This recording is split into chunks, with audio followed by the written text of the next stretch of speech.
Hello students, अपनी series को आगे बढ़ाते हैं।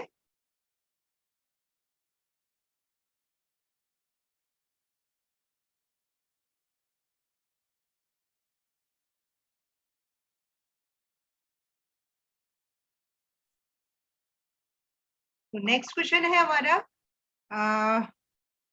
तो हमने लास्ट डिस्कशन किया था डीडीएल डीएमएल के बारे में और डीसीएल के बारे में। तो अब एक एक करके क्वेरीज पे पुट अप करते हैं कि किसके कैसे कैसे क्वेरीज को लिखा जाता है।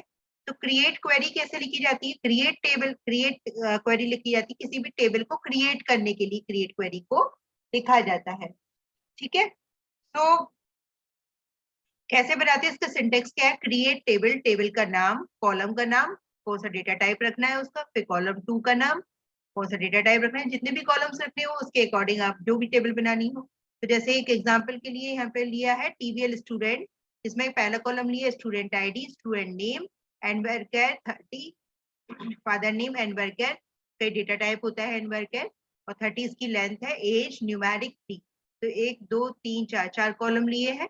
तो क्रिएट टेबल, जब हम इसको एग्जीक्यूट करेंगे तो इस तरीके की एक टेबल क्रिएट हो जाएगी, यानी कि स्ट्रक्चर बन जाएगा। ठीक है, तो create table is use to create the table, नई टेबल बनाने के लिए यूज किया जाता है इस कमांड को। उसके बाद आती है ऑल्टर टेबल। ऑल्टर टेबल का यूज किया जाता है जब कोई हमको टेबल के स्ट्रक्चर में चेंज करना हो, जैसे कि कोई कॉलम ऐड करना हो, कोई कॉलम डिलीट करना हो, या किसी कॉलम की को चेंज करना हो, उसके साइज को चेंज करना हो, तो हम वहां पर यूज करते हैं ऑल्टर कमांड का। ऑल्टर यानी चेंज करने के लिए।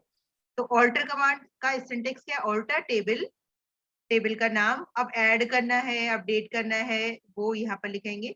तो ऐड कॉलम के केस में ऐड लिखेंगे, कॉलम नेम, डेटा टाइप, यानी कि एक टेबल हमारी बनी हुई है, जिस तरीके से ये टेबल बनी हुई है, इसमें 1 2 3 4 कॉलम थे, इसमें अब हमें एक ब्लड ग्रुप का एक कॉलम ऐड करना है। तो हम क्या करेंगे? ऑल्टर टेबल, टेबल का नाम, ऐड ब्लड ग्रुप, वेरकैट 20। ठीक है, वेरकैर या इनवेरकैर जो भी डेटा टाइप लेना हो 20। तो ऐड वेरकैट 20 करेंगे तो एक नया कॉलम ऐड हो जाएगा। ठीक है, तो इसको देखेंगे तो इस तरीके का स्ट्रक्चर बन जाएगा। 4 कॉलम ऑलरेडी थे, एक कॉलम और ऐड हो गया वेरकैट टाइप का 20 का।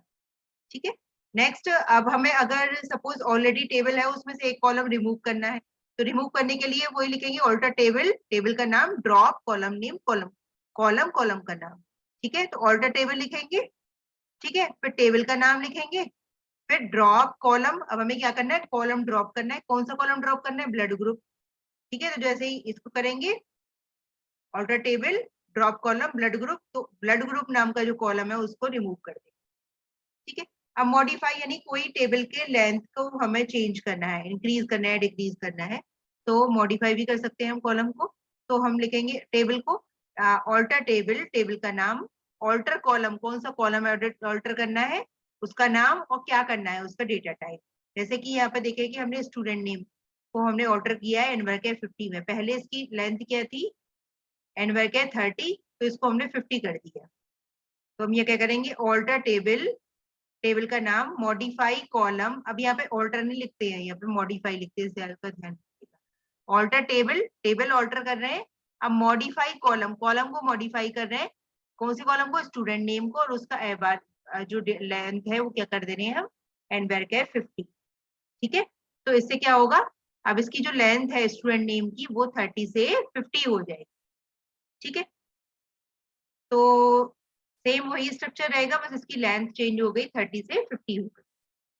अब नेक्स्ट क्वेरी है ड्रॉप क्वेरी। ड्रॉप क्वेरी क्या करेगी? किसी भी टेबल को ड्रॉप करने का काम। क्रिएट क्वेरी क्रिएट करने का काम करती है, ऑल्टर क्वेरी स्ट्रक्चर को चेंज करने का काम करती है, और ड्रॉप क्वेरी टेबल को ड्रॉप, यानी इस टेबल को बिल्कुल ही रिमूव करना है हमको, तो ड्रॉप क्वेरी यूज करेंगे। तो drop table statement is use to drop an existing table in the data. तो लिखेंगे क्या सिंटेक्स है? ड्रॉप टेबल, टेबल का नाम, यहाँ लिखेंगे ड्रॉप टेबल, और फिर टेबल का नाम, जो भी नाम है टेबल का देंगे, तो इससे क्या हो जाएगा? वो टेबल डिलीट हो जाएगा। उसके बाद आती है, तो ये कैसी टाइप की हो गई? ये हो गई हमारी डीडीएल टाइप की, डेटा डिफाइनेशन लैंग्वेज में, जिसमें हमने पढ़ा क्रिएट, ऑल्टर, ड्रॉप और रीनेम। रीनेम यानी ऑल्टर करने के लिए, मॉडिफाई करने के लिए कॉलम। ठीक है, अब आते हैं डीएमएल, डेटा मैनिपुलेशन लैंग्वेज, जिसमें मैंने बताया इंसर्ट, अपडेट, सेलेक्ट क्वेरीज आती हैं। ठीक है। तो इंसर्ट क्वेरीज कैसे लिखते हैं, जब भी हमको, अब यहाँ पे जो डीएमएल है वो डेटा से रिलेटेड होती है, तो डेटा हमको इंसर्ट करना है या डेटा हमको डिलीट करना है या डेटा हमको अपडेट करना है, तो उसके लिए हम यूज करते हैं डेटा मैनिपुलेशन लैंग्वेज का। और इसमें पहली क्वेरी है इंसर्ट क्वेरी। तो इंसर्ट यानी डेटा को ऐड करने का लिए, टेबल तो हमने बना ली क्रिएट टेबल करके कमांड करके, अब इसमें हम ऐड करना है डेटा, तो हम यूज करेंगे इंसर्ट इनटू कमांड। तो इंसर्ट इनटू टेबल का नाम, जो भी कॉलम है वो, और उसकी वैल्यूज, वैल्यूज जिस कॉलम, जैसे कॉलम 1 में वैल्यू 1, कॉलम 2 में वैल्यू 2, कॉलम 3 में, जिस सीक्वेंस में यहाँ पर कॉलम नेम ले रखा है उसी सीक्वेंस में यहाँ पे वैल्यूज देंगे। ठीक है, तो एग्जाम्पल ले लेते हैं। इंसर्ट इनटू टीबीएल स्टूडेंट, तो यहाँ पे column name, student ID, student name, father name और एज। इसमें वैल्यू क्या डालनी है, स्टूडेंट आईडी के अंदर 1001 डालना है, 1001। स्टूडेंट नेम के अंदर डालना है रमेश कुमार, फादर नेम के अंदर डालना है मिस्टर आर सिंह, और एज के अंदर डालना है 18। ठीक है, जैसे इसको एग्जीक्यूट करेंगे तो इस टेबल के अंदर एक डेटा, एक रो क्रिएट हो जाएगी। अब दूसरा एक और डाल दिए, TBL student, student ID, student name, father name और एज। तो 1002 Kartik, mister K Gupta father name, और एज हो गई 9। एग्जीक्यूट करेंगे, देखिए दो रिकॉर्ड ऐड हो गए स्टूडेंट आईडी में, 1 आ गया, 2 आ गया, यानी ये 1 2 दो रिकॉर्ड हमने ऐड किए थे, पहले में रमेश कुमार ऐड किया था, दूसरे में कार्तिक। इस तरीके का स्ट्रक्चर क्रिएट हो जाए। इंसर्ट इनटू से क्या होता है, डेटा इंसर्ट होता है टेबल के अंदर। नेक्स्ट अपडेट, अब कोई और एग्जिस्टिंग डेटा है उसको चेंज करना है। सपोज गलती से मैंने यहाँ पर रमेश कुमार की जगह सुरेश कुमार की जगह रमेश कुमार टाइप कर दिया, तो मैं इसको चेंज करना चाहती हूँ, तो हम क्या करेंगे, अपडेट कमांड लगाएंगे, यानी डेटा को चेंज करने का काम हम अपडेट कमांड से करते हैं।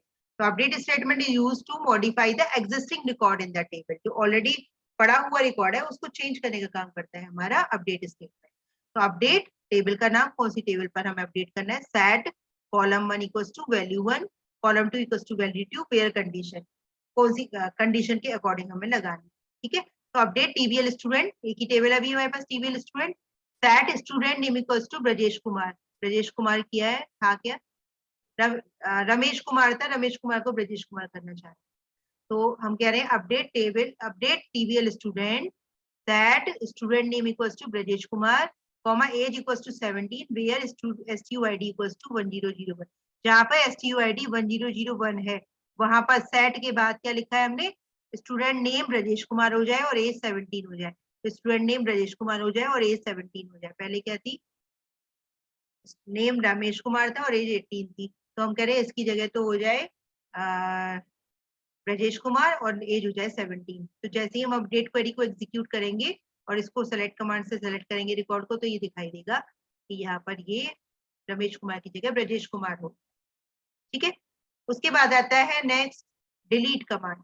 डिलीट यानी रिकॉर्ड, अब दो है, अगर हमें टेबल को डिलीट करना है तो हम ड्रॉप कमांड यूज करते हैं, और अगर हमें डेटा को डिलीट करना है तो डिलीट कमांड यूज करते हैं।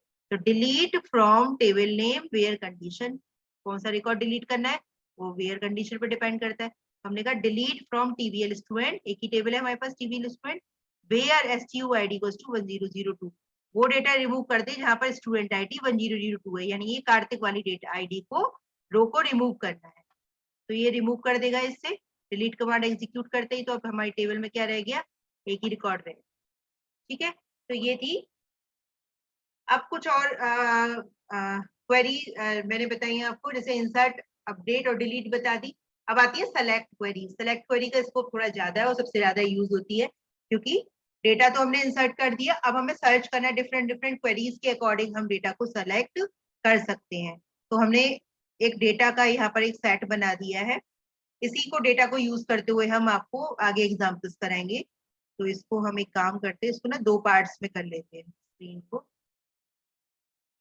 फर्स्ट पार्ट में हम ये स्क्रीन दिखती रहेगी और नीचे हम आउटपुट दिखाते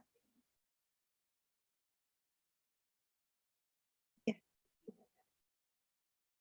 तो सेलेक्ट क्वेरी पे की बात करते हैं।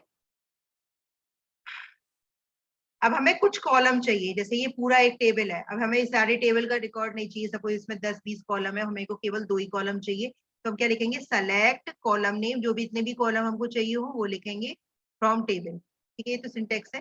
अब यहाँ लिख देते हैं सेलेक्ट STUID, यानी कॉलम का नाम STUID है, comma student name from TBL student, यानी मुझे 2 ही कॉलम चाहिए, तो ये 2 कॉलम आ रहे हैं, जब मैं इसको एग्जीक्यूट करूंगी तो ये 2 ही कॉलम है।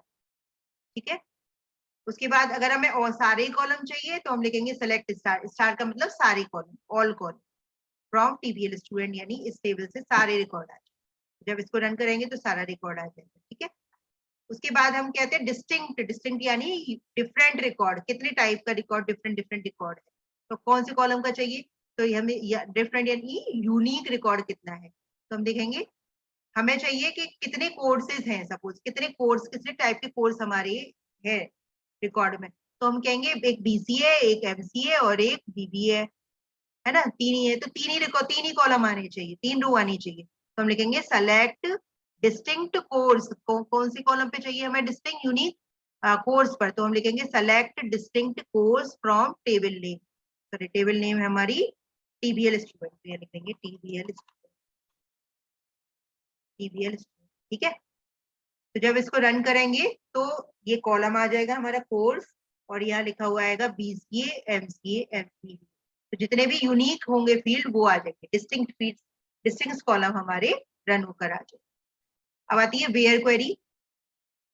सिंपल वेयर क्वेरी कैसे लगाते हैं, वेयर यानी कोई कंडीशन लगा देते हैं, तो हमें सेलेक्ट कॉलम नेम, जितने भी कॉलम चाहिए, जैसे तो मैंने बताया था आपको, जितने भी कॉलम हमको चाहिए वो यहाँ लिख देंगे, और सारे कॉलम चाहिए होते तो स्टार लगा देंगे, फ्रॉम टीबीएल स्टूडेंट यानी टेबल का नाम, where course equals to BCA, हम कहते हैं कि जहां पर बीसीए कोर्स है उसके कौन से कॉलम आने चाहिए, दो कॉलम, स्टूडेंट आईडी और स्टूडेंट नेम, तो रन करेंगे तो स्टूडेंट आईडी स्टूडेंट नेम आ जाएंगे, किनके, जिनका कॉलम बीसीए है, तो बीसीए में देखिए ब्रजेश कुमार, बीसीए के मयंक कुमार और राधा, और बीसीए की है कपिशा, तो ये चार रिकॉर्ड ही आए। अब इसमें अगर स्टार लगा देते तो ये सारा रिकॉर्ड आ जाता, लेकिन दो ही कॉलम हमने डिमांड की है यहाँ पर, तो दो ही कॉलम आए, ठीक है। उसके बाद आती है कुछ operators, equal operator, equal operator तो हमने बताया ही कि where course equals to BCA, तो बीसीए, अब यहाँ पर स्टार लगा दिए, देखिए वही सेम क्वेरी है, यहाँ पर दो कॉलम लिखे हैं और यहाँ पर स्टार लगा दिए, तो यहाँ पर सारे रिकॉर्ड आ गए, और यहाँ पर दो ही कॉलम आए हैं, ठीक है, तो दो कॉलम लिखेंगे तो दो आएंगे, स्टार लगाएंगे तो सारे कॉलम, स्टार का मतलब ऑल कॉलम्स। ग्रेटर देन, तो ग्रेटर देन तो किसी ना किसी न्यूमेरिक वैल्यू पर ही अप्लाई किया जा सकता है, तो हम लिखेंगे select star from table where age greater than 19 19, यानी 19 एज से ज्यादा जितने भी स्टूडेंट है वो आ जाए, तो यहाँ पर देखें ये है, करिश्मा है, और कार्तिक मिश्रा है, और जागृति है, और गौरव है, ये चार ही रिकॉर्ड है हमारे पास, तो ये जब रन करेंगे तो ये चारों रिकॉर्ड सारे आ जाएंगे, क्योंकि हमने स्टार लगाया, सारे कॉलम आएंगे कि स्टार लगाया, तो एज 19 से ऊपर एबव जितनी होंगी, 19 नहीं आएगी, ये गलत गलत डाल दिया हमने यहाँ पर, ग्रेटर देन 19 आएगा, ग्रेटर देन 19 गलत, ठीक है, तो ये तीन ही रिकॉर्ड आएंगे, ठीक है, क्योंकि इसमें 21 20 20 बस यही रिकॉर्ड है, 19 नहीं आएगा, इक्वल्स टू लगाने पर आएगा, greater than equals to, less than करेंगे तो 19 से नीचे जितने भी हैं, तो यहाँ पर 17 और 18 दो ही ये हैं, तो ये 17 18 वाले जितने भी होंगे, 19 से नीचे जितने होंगे वो आ जाएंगे, select star from TBL student where age less than 19, 19 से कम वाले रिकॉर्ड आ जाए, ठीक है। ग्रेटर देन इक्वल्स टू यानी बराबर हो, 19 भी हो और 19 से ज्यादा हो, तो यहाँ पर देखिए अब यहाँ 19 भी आ गया, इक्वल्स टू लगाने से क्या हुआ, 19 भी आ गया, ठीक है, 19 का रिकॉर्ड भी आएगा, 19 भी आएगा, 19 से बड़ा भी आएगा, ठीक है, तो सारा रिकॉर्ड आएगा क्योंकि यहाँ पर स्टार्ट लगाया है, ठीक है। लेस देन इक्वल्स टू यानी 19 हो और 19 के छोटा हो, तो 17 18 19 जो भी है वो से नीचे आ जाएगा। उसके बाद नॉट इक्वल्स टू, अब हम कहते हैं बीसीए को छोड़कर बाकी के जितने भी कोर्स है उन सबका रिकॉर्ड चाहिए मुझे, तो हम लिखेंगे select star from table TBL student where course not equals to BCA, तो बीसीए को छोड़कर जितना भी रिकॉर्ड है वो सारा आ जाए, तो देखिए बीसीए को छोड़कर सारा रिकॉर्ड आ गया है एमसी और बीसीए, ठीक है। नेक्स्ट बिटवीन, बिटवीन यानी दो वैल्यू के बीच की वैल्यू, जैसे मैं कहती हूँ 19 से लेके 25 तक का रिकॉर्ड मेरे पास है, जिसकी एज 19 से लेके 25 तक है वो सारा रिकॉर्ड आ जाए, तो हम ये कहेंगे, और वेयर मोस्टली डेट में भी लगाया जाता है कि इस डेट से इस डेट तक का रिकॉर्ड आ जाए, तो बिटवीन लगा देते हैं, तो यहाँ पर लगेंगे student where age between 19 and 25, तो बिटवीन एंड, बिटवीन के साथ एंड लगाते हैं, तो इस कॉलम पे लगाना है हमको एज पर, एज हमारी 19 से 25 के बीच में हो, वो सारा रिकॉर्ड आ जाए, सारा यानी स्टार यानी सारे कॉलम, ठीक है, तो इसको रन करेंगे तो 19 से लेके 25 तक जितना भी रिकॉर्ड है वो सारे आ जाए। उसके बाद like, like keyword, like keyword होता है जिससे हमें ये, अगर हमें ये देखना है कि आर से कितने स्टार्ट हो रहे हैं नाम, है ना, तो हमने किसके ऊपर लगाया, स्टूडेंट नेम। तो हम कह रहे हैं लाइक आर मॉड्यूलर, यानी show name start with R. R पहले लिखा है, मॉड्यूलर बाद में लगाया है, तो इसका मतलब आर से स्टार्ट होने, आर से कितने स्टूडेंट के नेम स्टार्ट हो रहे हैं। तो हम ये लिखेंगे, यहाँ देखेंगे आर से कितने हो रहे हैं, राधा और रशिका। राशिका तो ये दो आएंगे, ठीक है।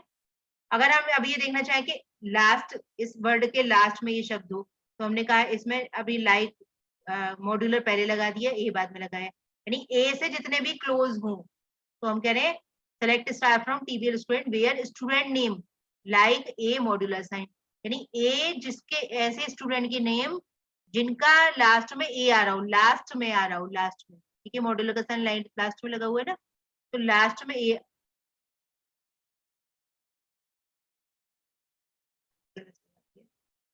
ए है, ठीक है। तो ए लास्ट में आ रहा हो, तो इनमें देखिए इन सारे कॉलम्स में ए लास्ट में आ रहा है स्टूडेंट का नाम, तो ये इस तरीके का रिकॉर्ड है। उसके बाद आता है लाइक कुमार। अब हम कह रहे हैं नहीं नहीं भाई बीच में आए, तो एक शब्द नहीं लिया है क्योंकि वो सारे में ही आ रहा होगा, इसीलिए एक पूरा वर्ड ले लिया कुमार। तो कुमार कहीं पे भी आ रहा हो, राम कुमार शर्मा, राम कुमार, कुमार शानू, चाहे आगे आए चाहे पीछे आए चाहे बीच में आए, कहीं पर भी आए तो वो सारा रिकॉर्ड आ जाए। तो हमने कहा है कुमार कौन, स्टूडेंट का नाम, कहीं पर भी लाइक गलत लगा दिया यहाँ पर, modular Kumar, modular, modular Kumar, modular हो, तो कुमार नाम चाहे आगे आ रहा हो चाहे पीछे आ रहा हो चाहे बीच में आ रहा हो, कहीं पर भी आ रहा हो, तो उससे यहाँ से रिकॉर्ड निकल के आ जाए, ठीक है। अब आता है इन, तो ये दो में ही कुमार आ रहा है, तो ये दोनों रिकॉर्ड आ रहा है। उसके बाद आता है इन, यानी अब एक ही कॉलम में दो वैल्यूज को चेक करने के लिए इन लगाते हैं। तो हमने कहा कि कोर्स बीसीए हो, पहले तो हमने इक्वल्स टू साइन लगाया था कि कोर्स बीसीए हो, अब हम कहते हैं बीसीए भी हो और एमसीए भी हो, ऐसा रिकॉर्ड निकालना है। तो बीसीए भी आ जाएगा और एमसीए भी आ जाएगा इन फंक्शन लगा के। तो यहाँ पर एक लिस्ट ऑफ एलिमेंट्स को हम डाल सकते हैं, लिस्ट ऑफ वैल्यूज को एक साथ डाल सकते हैं, ठीक है, इनके साथ। तो इनमें जितनी भी लिखेंगे वो सारी सर्च करेगा, तो यह बीसीए भी सर्च करेगा और एमसीए भी सर्च करेगा, बीबीए छोड़ दिया है, ठीक है। उसके बाद एंड, जब हमारे पास मल्टीपल कंडीशंस होती हैं वेयर में, तो हम एंड लगाते हैं। जैसे हमने कहा स्टूडेंट का नाम तो राधा हो और फादर का नाम मिस्टर दयाल सिंह हो, ऐसा रिकॉर्ड आए, ठीक है। दो केस लगाए हैं ना, एक ये है और एक ये है, और इन दोनों को एंड से जोड़ दिया, यानी ये दोनों ही ट्रू होने चाहिए कंडीशन। तो नाम तो राधा हो, तो हमारे रिकॉर्ड में ऐसा है, रिकॉर्ड को देखते हुए ही हमने ये निकाला है। अगर आप ये सोचो कि आपके रिकॉर्ड में राधा है ही नहीं, तो फिर आएगा ही नहीं, ठीक है। तो राधा हमने यहाँ पर देखा राधा है, तो हमने यहाँ राधा लिख दिया है, तो राधा, तो यहाँ पर राधा भी है और मिस्टर दयाल सिंह, तो एक रो आ गई, ठीक है। और यहाँ पर अगर सपोज मैं फादर नेम लिखती मिस्टर कमाल सिंह, तो नहीं आता रिकॉर्ड, ठीक है ना, तो नहीं आता, ठीक है। तो ये एक ही रिकॉर्ड है, तो एक रिकॉर्ड आ गया। और यानी कंडीशन समझने के लिए ये है कि दो कंडीशन हम एक साथ लगा सकते हैं एंड कर। उसके बाद और कंडीशन, या तो ये हो या ये हो, या तो स्टूडेंट का नाम राधा हो और या फिर उसका नाम राधिका हो, दोनों रिकॉर्ड आ जाए। तो अगर होंगे तो आ जाएंगे, अगर सपोज मैं यहाँ लिख दूं करीना, तो करीना रिकॉर्ड है ही नहीं, तो एक ही रिकॉर्ड आएगा राधा। तो हम ये लिखेंगे select star from student where student name equals to Radha और student name equals to Radhika, तो दो रिकॉर्ड आए, ठीक है। और अगर इसमें मैं लिखती यहाँ पर करीना, तो करीना अगर रिकॉर्ड में नहीं है तो नहीं है, ठीक है। दोनों में से कोई सा भी एक कंडीशन ट्रू हो। टॉप रिकॉर्ड जैसे मुझे केवल ऊपर के ही 3 रिकॉर्ड चाहिए या 5 रिकॉर्ड या 10 या 1000 रिकॉर्ड चाहिए, तो हम लिखेंगे select top 3 star from table का, ठीक है। तो 3 लिखा है तो 3 रिकॉर्ड आ जाए। ऑर्डर बाय क्लॉज, जैसे मुझे असेंडिंग और डिसेंडिंग में चाहिए कोई रिकॉर्ड, तो हम लगाते हैं ऑर्डर बाय क्लॉज का यूज करते हैं, और ये वेयर के बाद यूज होता है। अगर हम वेयर का, जैसे पहले लिखेंगे टेबल का नाम, फिर वेयर कंडीशन लगाते हैं, उसके बाद ऑर्डर बाय लिखते हैं। सपोज इसमें तो हमने वेयर केस लगाया नहीं है, अगर हमें वेयर केस लगाना होगा तो फ्रॉम के बाद पहले वेयर केस लगाएंगे, उसके बाद फिर ऑर्डर बाय क्लॉज, ठीक है। तो ऑर्डर बाय क्लॉज इस तरीके से लगाते हैं। ऑर्डर बाई मुझे स्टूडेंट नेम चाहिए असेंडिंग ऑर्डर में, तो ये देखिए सारे असेंडिंग ऑर्डर में नेम स्टार लगा हुआ है, इसीलिए सारे कॉलम। और इसी तरीके से अगर मुझे डिसेंडिंग में चाहिए तो हम लगाएंगे DESC, डिसेंडिंग ऑर्डर, ठीक है, ऑर्डर बाई DESC, ये डिसेंडिंग ऑर्डर में आ गया। उसके बाद आता है group by keyword. Group by keyword यानी किसी भी ऐसे एलिमेंट को पहले, डेटा को पहले ग्रुप करें और फिर उसकी वैल्यूज को निकाल के लेके आए। जैसे मैं कहती हूँ कि हमें बताइए कि BBA के कितने स्टूडेंट्स हैं, तो BBA के स्टूडेंट का एक ग्रुप बनाना पड़ेगा ना, तभी तो काउंटिंग निकाल पाएंगे, या BCA के स्टूडेंट का एक ग्रुप बनाना पड़ेगा तब काउंटिंग निकाल पाएंगे। तो ये क्या करेगा, ऑटोमेटिकली ग्रुप बना देगा, उसके काउंट्स निकाल देगा। और जब ये बोलते, इनको बोलते हैं एग्रीगेट फंक्शन। तो ग्रुप का जो रिजल्ट वो निकलता है वो किससे निकलता है, एग्रीगेट फंक्शन से। कौन कौन से एग्रीगेट फंक्शन है, जैसे काउंट, मैक्स, मिन, सम, एवरेज। काउंट क्या करेगा, कितनी रोज है इस ग्रुप में, कितनी रो है उन्हें काउंट कर लेगा। इस ग्रुप में मैक्सिमम वैल्यू कितनी है वो मैक्स से निकलेगी, इस ग्रुप में मिनिमम वैल्यू कितनी है वो मिन से निकलेगी। इन सारी वैल्यूज का सम कर दें, इस पर्टिकुलर ग्रुप की सारी वैल्यूज का सम कर दे तो एसयूएम सम से निकालेंगे। एवरेज करने से सारी वैल्यूज का सम करके उसी से डिवाइड कर दे तो एवरेज निकल आता है, ठीक है। तो काउंट फंक्शन यूज करेंगे इस पर्टिकुलर कोर्स में कितने स्टूडेंट हैं, तो काउंट लगाएंगे किस पर, स्टूडेंट आईडी पर, फ्रॉम टेबल, टेबल का नाम ग्रुप बाई। ग्रुप बाई किससे कर रहे हैं, कोर्स से। ये ध्यान रखना है कि यहाँ पर हम बिना एग्रीगेट फंक्शन के केवल वही वैल्यू लिख सकते हैं जो हमने ग्रुप बाई में लिखाई है, वही कॉलम लिख सकते हैं जो हमने ग्रुप बाई में लगाया है। तो ग्रुप बाई में हमने कोर्स लिखा है तो यहाँ पर हम कोर्स, ठीक है। तो कोर्स लिखा तो ये कोर्स को ग्रुप कर दिया और इसकी काउंटिंग करी तो पता चला कि यहाँ पर 2 BBA के रिकॉर्ड है। फिर BCA के ग्रुप बनाया, उसमें 4 रिकॉर्ड है और MCA में 4, ठीक है। अब मिनिमम मैक्सिमम देख ली कि एज कितनी है, कि मैक्सिमम एज कितनी है इस ग्रुप में। तो ग्रुप बाई किया कोर्स और देखा कि मैक्सिमम एज कितनी है, BBA में 19 है, BCA में 18 है, MCA में 21, ठीक है। मिनिमम इस ग्रुप में मिनिमम एज कितनी है, तो BBA में 19 है, BCA में 17 है, MCA में, ठीक है। अब सम का कोई एक प्रॉपर क्राइटेरिया नहीं था, तो यहाँ पर एक ऑर्डर डिटेल का एक टेबल मान लिया है। जैसे हमने कोई चीज परचेज करी, परचेज ऑर्डर बनाया, कई सारे ऑर्डर के लिस्ट है, तो उसमें हमने क्या ऑर्डर प्रोडक्ट वाइज क्वांटिटी निकाली है, ठीक है। तो इस पर्टिकुलर ऑर्डर किसी ऑर्डर टेबल में प्रोडक्ट वाइज क्वांटिटी बताइए, इस प्रोडक्ट की कितनी क्वांटिटी का ऑर्डर है। तो एक ऑर्डर टेबल ले लिया, उसकी क्वांटिटी का सम किया, हाँ ग्रुप बाई नहीं लगाया है इसमें, ग्रुप बाई प्रोडक्ट, प्रोडक्ट के अकॉर्डिंग ग्रुप बाई होगा। तो 2 प्रोडक्ट एज्यूम कर लिए और इनका जो क्वांटिटी का सम निकालेंगे, सम यानी ऐड करके। सपोज पहली रो में 5 है, दूसरी रो में 4 है, तो वो 9 हो गया, सम करके दिखाएं, ठीक है। एवरेज ऐसी तरीके से इस ऑर्डर डिटेल में यहाँ पे भी ग्रुप बाई एग्रीगेट, ठीक है। तो प्रोडक्ट और उसका एवरेज क्वांटिटी कितनी है, इस तरीके से। अब ज्वाइनिंग्स आती हैं, ज्वाइनिंग्स होती हैं 2 टेबल्स के बीच में। तो इसमें शॉर्ट में मैं आपको बता देती हूँ कि ज्वाइनिंग क्या होती है। जब हम 2 टेबल्स को ज्वाइन करते हैं, जैसे मैंने बताया था कि स्टूडेंट की रजिस्ट्रेशन टेबल और लाइब्रेरी की टेबल, इन दोनों की टेबल्स को अगर हम ज्वाइन करें तो दोनों की ज्वाइनिंग कीज के थ्रू होती है ना। तो की क्या होती है, स्टूडेंट की आईडी तो स्टूडेंट टेबल में हो गई की प्राइमरी की, और लाइब्रेरी की में लाइब्रेरी नंबर हो गया की प्राइमरी की। तो इनको ज्वाइनिंग कर सकते हैं हम। तो 4 तरीके की ज्वाइनिंग होती है। इनर ज्वाइन में दोनों टेबल्स के में जो कॉमन डेटा होता है वो ही आता है, ठीक है, दोनों टेबल्स का कॉमन डेटा आता है। लेफ्ट ज्वाइन में returns all the record from left table. Left join में क्या होगा, लेफ्ट टेबल का सारा डेटा आएगा और राइट टेबल में जितना डेटा होगा वो उसके संग जुड़ जाता है। राइट ज्वाइन में क्या होगा, राइट का सारा डेटा आता है, लेफ्ट के साथ लेफ्ट में जो डेटा होगा उससे मैच जुड़ जाता है, ठीक है। और फुल में दोनों तरफ के पूरे पूरे डेटा, ठीक है। इसको डिटेल में और आगे कुछ आगे और एक्सप्लेन करेंगे बाद में। तो दिस इज ऑल अबाउट, इसमें मोस्टली मैंने कोशिश करी है कि सारे क्वेश्चंस आ जाए जो आपके मोस्टली इंटरव्यूज में पूछे जाते हैं। आई थिंक आपने ये वीडियो एंजॉय की होगी और अच्छे से लर्न करने की कोशिश किया होगा। अगर आपको मेरी ये वीडियो पसंद आई है तो प्लीज मेरे चैनल को सब्सक्राइब करिए और अपने फ्रेंड्स को भी शेयर करिए जो भी डेटाबेस से रिलेटेड क्वेरीज हैं। अगर इस पूरी सीरीज को आप देखेंगे तो बहुत अच्छे से आपको सब कुछ समझ में आ जाएगा। और शॉर्ट में मैंने कोशिश की है कि आपको शॉर्ट पे सारे आंसर्स दिए जा सके। तो तो आप मेरी वीडियो को लाइक करिए और सब्सक्राइब भी करिए channel. Thank you so much.